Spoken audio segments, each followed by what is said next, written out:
Orgullo y prejuicio. Jane Austen. Capítulo 10. El día siguiente transcurrió como el anterior. La señora Hurst y la señorita Bingley pasaron unas horas de la mañana con la enferma, que seguía mejorando, aunque poquito a poco, y por la noche Elizabeth se unió a ellas en la sala de estar. Sin embargo, no había nadie en la mesa de luz. El señor Darcy estaba escribiendo y la señorita Bingley, sentada cerca de él, observaba el proceso de la carta y no paraba de distraerlo con mensajes para su hermana. El señor Hurst y el señor Bingley jugaban al piquet en otra mesa, y la señora Hurst observaba la partida.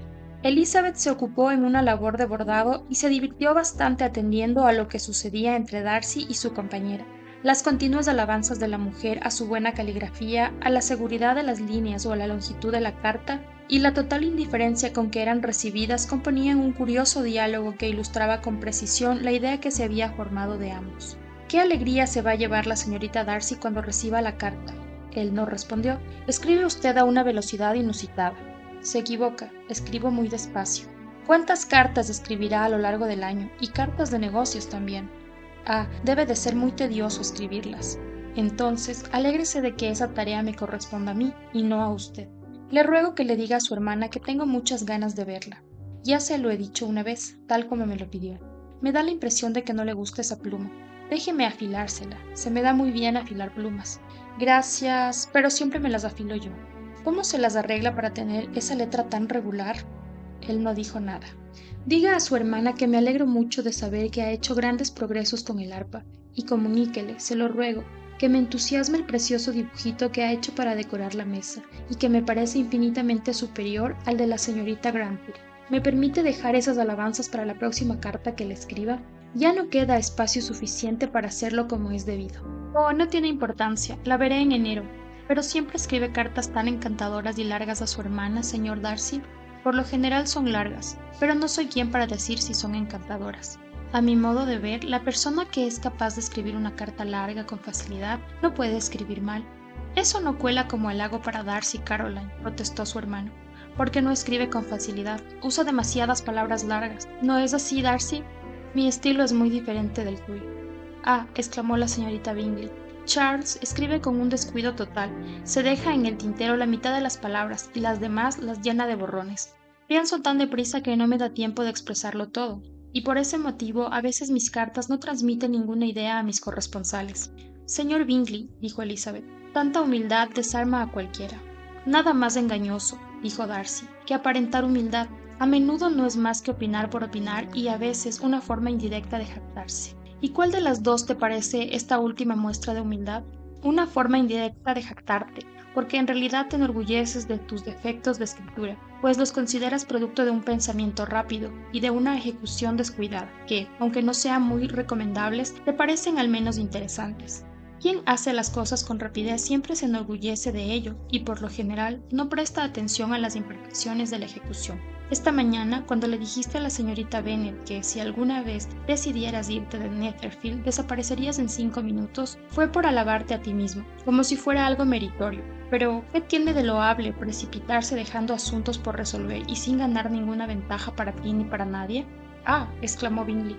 Esto es ir demasiado lejos, recordar por la noche todas las tonterías que se ha dicho por la mañana. Y sin embargo, por mi honor, creía que lo que decía de mí mismo era cierto, y lo sigo creyendo ahora.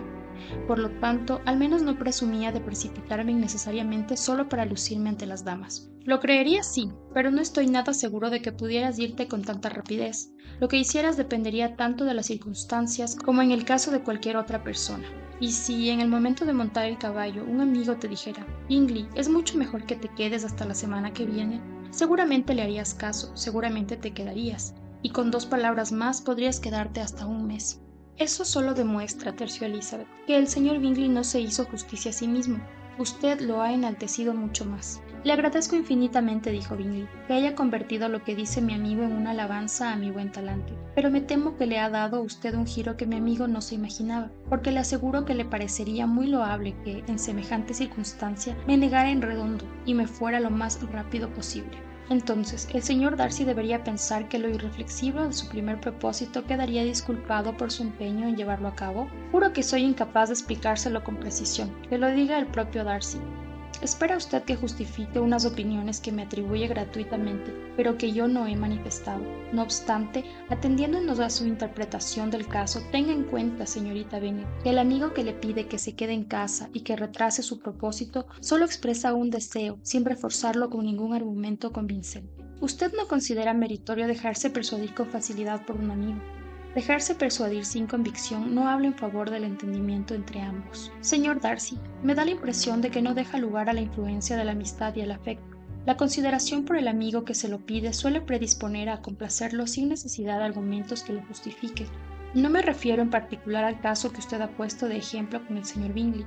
Tal vez podamos esperar a que se presenten esas circunstancias para hablar de cuál sería la decisión más acertada. Pero en casos normales y generales entre amigos, en los que uno le pide al otro que cambie una decisión poco importante, ¿le parecería mal que esta persona complaciera a su amigo sin necesidad de que lo convenciera con argumentos? ¿No sería preferible, antes de continuar con el debate, ponernos de acuerdo con mayor exactitud en el grado de importancia de la decisión y en la intimidad que media entre las partes? Ah, sí, por favor, exclamó Bingley. Oigamos todos los detalles sin olvidar la altura y el tamaño relativos, porque son datos, señorita Bennet, que tendrán más peso de lo que se imagina en este debate. Le aseguro que si Darcy no fuera tan alto y fuerte en comparación conmigo, no lo trataría con tanta deferencia. Afirmo que no conozco a nadie tan imponente como Darcy en determinadas ocasiones y en determinados sitios, sobre todo en su propia casa, un domingo por la tarde, cuando no tiene nada que hacer. El señor Darcy sonrió, pero Elizabeth creyó percibir que se había ofendido bastante, y por lo tanto contuvo la risa. La señorita Bingley se puso de parte de Darcy, reconviniendo a su hermano enérgicamente por decir tantas tonterías indignas. Sé lo que pretendes, Bingley, dijo su amigo. No te gustan los debates y quieres ponerle fin a este. Es posible, los debates se parecen mucho a las discusiones. Os agradecería mucho que la señorita Bennet y tú dejarais el vuestro hasta que me vaya de la habitación. En cuanto salga, podéis decir todo lo que quieras de mí. Por mi parte, dijo Elizabeth, no tengo ningún inconveniente, y en cuanto al señor Darcy, será mejor que terminara de escribir esa carta. El señor Darcy aceptó el consejo y terminó de escribir la carta. Después rogó a la señorita Bingley y a Elizabeth que les regalaran con un poco de música. La señorita Bingley se dirigió prestamente al pianoforte, y tras requerir a Elizabeth con buenas palabras que tocara ella primero y negarse ésta también con buenas palabras y mayor resolución, se sentó al instrumento. La señora Hurst empezó a cantar con su hermana, y entre tanto Elizabeth, que hojeaba unas partituras que había encima del piano, no pudo evitar darse cuenta de que el señor Darcy la miraba fijamente a menudo. Le era difícil imaginar que pudiera despertar la admiración de ese hombre tan importante, pero aún le resultaría más raro que la mirara porque ella le desagradara. Tan solo pudo imaginar al fin que la miraba tanto porque había descubierto en ella algo peor y más condenable que en cualquier otro de los presentes. Esta idea no la hirió. El hombre le interesaba tan poco que no necesitaba su aprobación para nada. Después de cantar unas canciones italianas, la señorita Bingley cambió de tono para interpretar un animado aire escocés. Poco después, el señor Darcy se acercó a Elizabeth y le dijo: «Señorita Bennet, ¿no le seduce la idea de aprovechar la ocasión para bailar este ritmo escocés?» Ella sonrió, pero no respondió. Sorprendido por el silencio, Darcy repitió la pregunta. «Ah», dijo ella. «Le he oído la primera vez, pero en ese momento no he sabido qué responder. Sé que le gustaría que le dijera que sí, para tener después el placer de despreciar mi mal gusto, pero disfruto desbaratando esa clase de trampas y privando a las personas de los desdenes que maquina. Por eso he decidido decirle que no me apetece bailar este reel. Y ahora, desprécieme si se atreve». Nada más lejos de mi atención. Elizabeth, que esperaba ofenderlo, se asombró de su galantería, pero por su actitud entre dulce y pícara resultaba difícil ofenderse con ella, y Darcy nunca se había sentido tan cautivado por una mujer. Llegó a creer que, de no ser por la poca clase de su familia, estaría en peligro. La señorita Bingley lo vio, o sospechó lo suficiente para ponerse celosa, y el deseo de deshacerse de Elizabeth reforzó su gran preocupación por la recuperación de su querida amiga Jane. A partir de ese momento, intentó que Darcy aborreciera a su invitada, hablándole de un supuesto enlace matrimonial y de la felicidad que semejante alianza le depararía. «Espero», le dijo al día siguiente, paseando juntos por el jardín, «que cuando se celebre el feliz acontecimiento le dé a su suegra algunas pistas de lo saludable que resulta morderse la lengua, y si lo consigue, cure a las hermanas menores de la afición a correr detrás de los oficiales, y si me permite hablar de una cuestión tan delicada, propóngase que su dama modere esa pizca de algo rayano en el engreimiento y en la impertinencia que le caracteriza. ¿Tiene algo más que proponerme para mi mayor felicidad conyugal?» «Oh, sí», Cuelgue el retrato de su tío Phillips y la señora en la galería de Pemberley. Póngalos al lado de su tío, el gran juez. Ya sabe que los dos tienen la misma profesión, aunque cada uno en su especialidad. En cuanto al retrato de Elizabeth, no se atreva a encargárselos a nadie, porque ¿qué pintor haría justicia a esos ojos tan bonitos? Desde luego, no sería fácil captar esa expresión, pero el color y la forma, así como las pestañas, son tan bellos que se podrían copiar. En ese momento se encontraron con la señora Hurst y Elizabeth, que salieron por el otro camino. No sabía que queríais salir a pasear, dijo la señorita Bingley un tanto confusa por si había oído la conversación. Os habéis portado muy mal con nosotros, respondió la señora Hurst. ¿Por qué os habéis escapado sin decirnos nada? Y agarrándose del brazo libre del señor Darcy, dejó sola a Elizabeth. En el camino solo cabían 3 personas. El señor Darcy advirtió la grosería al momento y dijo: en este camino no cabemos todos. Sería preferible ir al paseo principal, que es más ancho. Pero Elizabeth, que no tenía la menor intención de quedarse con ellos, respondió riéndose: no, no, quédense donde están. Formen un grupito encantador que les favorece mucho. La gracia pintoresca de la estampa se estropearía con una cuarta persona. Adiós. Y se fue tan contenta pensando alegremente, mientras recorría los jardines, en volver a casa al día siguiente o al otro. Jane había mejorado tanto que tenía intención de salir de su habitación un par de horas por la tarde. Capítulo 11. Después de comer, cuando las señoritas se levantaron de la mesa, Elizabeth subió a la habitación de su hermana, y al verla bien abrigada, la acompañó a la sala de estar, donde la recibieron sus 2 amigas con grandes exclamaciones de alegría. Elizabeth nunca las había visto tan atentas como en la hora que transcurrió, hasta que se presentaron los caballeros. Tenían unas dotes considerables para la conversación. Sabían hablar con precisión de cualquier entretenimiento, relatar una anécdota con humor y reírse alegremente de sus amistades. Pero cuando llegaron los caballeros, Jane dejó de ser el objeto de atención. La señorita Bingley miró inmediatamente a Darcy y apenas había dado 2 pasos en la estancia cuando ya tenía algo que decirle. Él se dirigió enseguida a la señorita Bennet y la felicitó amablemente.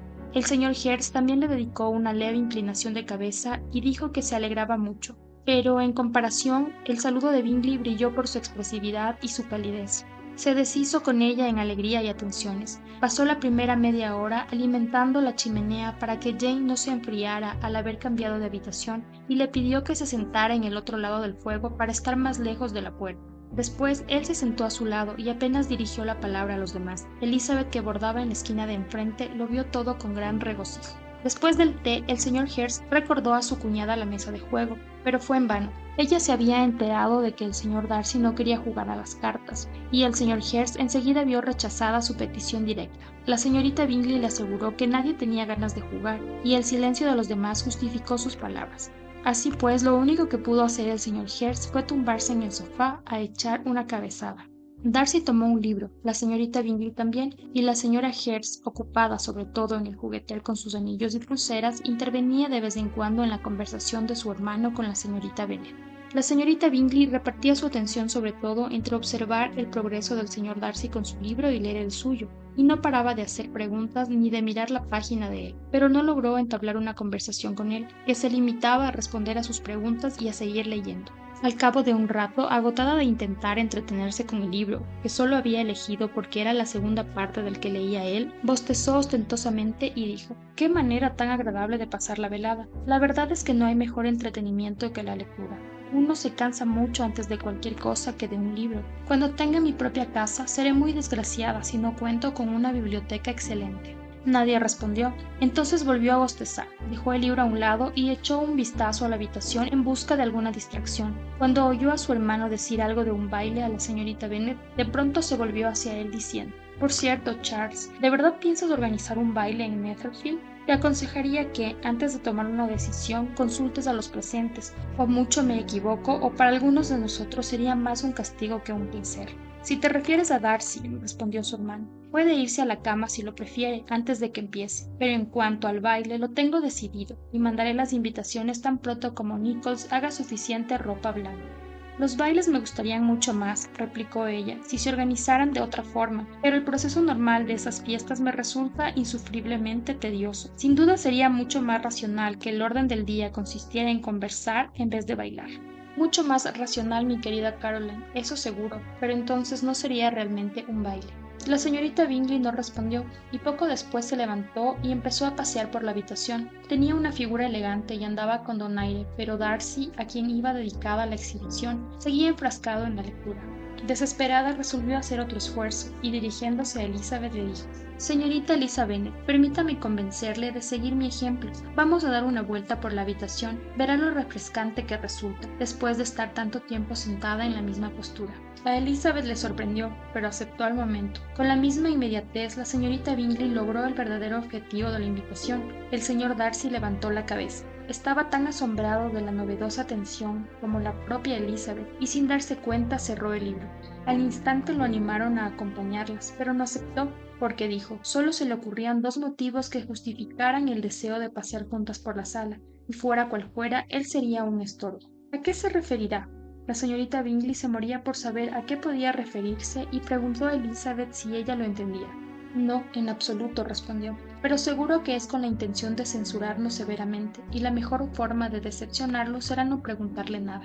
Sin embargo, la señorita Bingley no estaba dispuesta a decepcionar al señor Darcy, en nada, e insistió en que les explicara qué motivos eran esos. No tengo el menor inconveniente en explicárselos, dijo él en cuanto le dieron la ocasión de hablar. Han elegido esta forma de pasar el rato porque han intimado y desean hablar de asuntos secretos, o bien porque saben que la mejor forma de lucir su figura es paseando.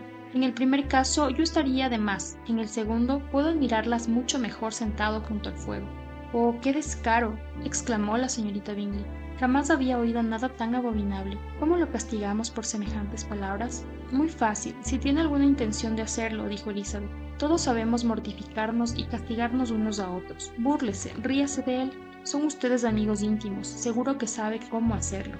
Oh, no, por mi honor, le aseguro que la intimidad no me ha enseñado a hacer esas cosas. ¿Burlarme del temperamento sereno y de la presencia de ánimo? No, no. Creo que en ese terreno nos aventajaría. En cuanto a reírse, por favor, no nos expongamos a reírnos sin motivo. Sería una forma de darle motivos a él para reírse de nosotras. «No es posible reírse del señor Darcy», dijo Elizabeth. «Qué privilegio tan poco común, y espero que siga siéndolo, porque, para mí, sería una lástima conocer a muchas personas de las que uno no pueda reírse. La risa es una de las cosas que más me gusta». «La señorita Bingley», dijo él, «me atribuye méritos que no tengo. Las personas cuyo principal objetivo en la vida es burlarse de los demás son capaces de reírse hasta de los mejores hombres y de los más sabios, o mejor dicho, de sus actos». «Las hay sin duda», respondió Elizabeth, «pero espero no ser una de ellas. Espero no ridiculizar jamás la sabiduría ni la bondad. Reconozco que me hacen gracia las locuras y lo absurdo, los caprichos y las incoherencias, y me río de estas cosas siempre que puedo. Pero supongo que precisamente usted jamás cae en tales faltas. No cualquiera es capaz de hacerlo, pero en mi caso, toda la vida me he propuesto evitar esas debilidades que tan a menudo exponen al ridículo a una inteligencia superior. Por ejemplo, la vanidad y el orgullo. Sí, la vanidad es una debilidad, pero el orgullo, cuando realmente se es superior, se domina el orgullo». Elizabeth miró a otro lado para disimular una sonrisa. «Supongo que ha terminado de examinar al señor Darcy», dijo la señorita Bingley. «Le ruego que nos cuente el balance». «Estoy totalmente convencida de que el señor Darcy no tiene ningún defecto. Él mismo lo reconoce abiertamente».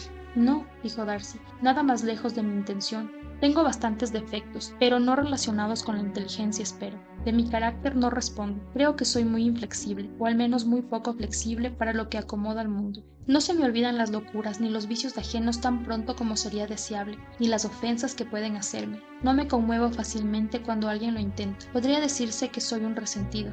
Si pierdo la buena opinión de alguien, es para siempre». «Eso sí que es un defecto», exclamó Elizabeth. «El resentimiento implacable es una mancha en el carácter, pero ha elegido usted su defecto con gran tino. No puedo burlarme de eso. Está usted a salvo de mí. Creo que en toda forma de ser hay siempre una mala tendencia en particular, un defecto natural que no se subsana ni con la mejor educación. Y el suyo es una suspensión a aborrecer a todo el mundo». «Y el suyo», replicó él con una sonrisa, «es malinterpretar deliberadamente a todo el mundo». «Oigamos un poco de música», dijo la señorita Bingley, harta de una conversación en la que no podía intervenir. «Lois, no te molestará que despierte al señor Hers, ¿verdad? Su hermana le dijo que no», y abrieron el pianoforte.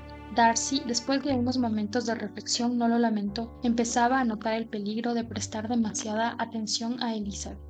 Capítulo 12. Las dos hermanas acordaron que Elizabeth escribiera a su madre a la mañana siguiente y le dijera que les mandara el carruaje en algún momento del día. pero la señora Bennet, que había calculado que sus hijas se quedaran en Netherfield hasta el martes siguiente, completando así la semana de Jane, no estaba dispuesta a recibirlas con alegría antes de ese momento. Así pues, no complació el deseo de sus hijas, o al menos el de Elizabeth, que estaba impaciente por volver a casa. La señora Bennet les comunicó que no podrían disponer del carruaje al menos hasta el martes, y en la postdata añadió que si el señor Bingley y sus hermanas insistían en que se quedaran más tiempo, no se opondría. Sin embargo, Elizabeth no quería alargar más la estancia bajo ningún concepto, aunque tampoco esperaba que las invitaran, sino todo lo contrario. Temía que lo considerasen un abuso de confianza e instó a Jane a que pidiera prestado el carruaje al señor Bingley cuanto antes. Finalmente acordaron comunicar que se irían de Netherfield esa misma mañana, tal como habían pensado en primer lugar. La noticia provocó una gran preocupación, y les insistieron tanto en que se quedaran al menos un día más que Jane cedió.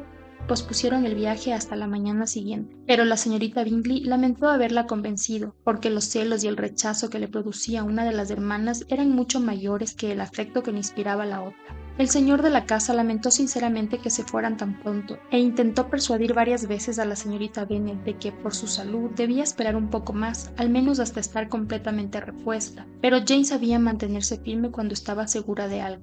Al señor Darcy le pareció muy bien. Elizabeth ya había pasado tiempo suficiente en Netherfield. Le resultaba más atractiva de lo que deseaba, y por si fuera poco, la señorita Bingley la trataba a ella con descortesía, y a él lo irritaba más de lo habitual. Prudente decidió tener mucho cuidado para que no se le escapara ninguna señal de admiración, nada que pudiera hacerle concebir falsas esperanzas de matrimonio. Prudente decidió tener mucho cuidado para que no se le escapara ninguna señal de admiración, nada que pudiera hacerle concebir falsas esperanzas de matrimonio, consciente de que, si de algún modo se las había inspirado, su actitud en el último día se las confirmaría o las aplastaría definitivamente. Fiel a su propósito, en todo el sábado apenas habló con ella ni 10 palabras, y aunque se quedaron solos media hora en una ocasión, él se concentró en su libro con todas sus fuerzas y ni siquiera la miró.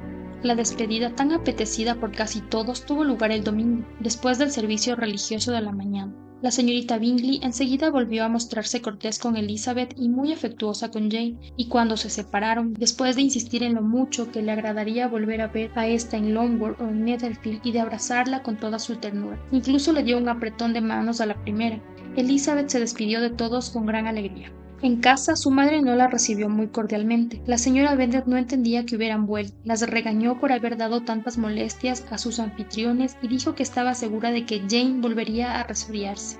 Su padre, en cambio, aunque se expresó sin aspaviento, se alegró realmente de verles. Había notado el peso que tenían en el círculo familiar. En ausencia de Jane y Elizabeth, las conversaciones de la noche, cuando se reunían todos, habían perdido animación y casi todo el sentido. Encontraron a Mary como de costumbre sumida en sus profundos estudios musicales y sobre la naturaleza humana, y tuvieron que admirar los nuevos párrafos que había copiado y oír algunas observaciones morales muy trilladas. Catherine y Lydia tenían otras novedades que contarles. En el regimiento se habían hecho y dicho muchas cosas desde el miércoles anterior. Varios oficiales habían acudido últimamente a los banquetes de su tío, habían dado latigazos a un soldado raso y se había insinuado que el coronel Foster iba a casarse. Capítulo 13. Querida, dijo el señor Bennet a su mujer al día siguiente en el desayuno, espero que hayas pensado en una buena comida para hoy, que tengo motivos para creer que seremos algunos más a la mesa. ¿A qué te refieres, querido?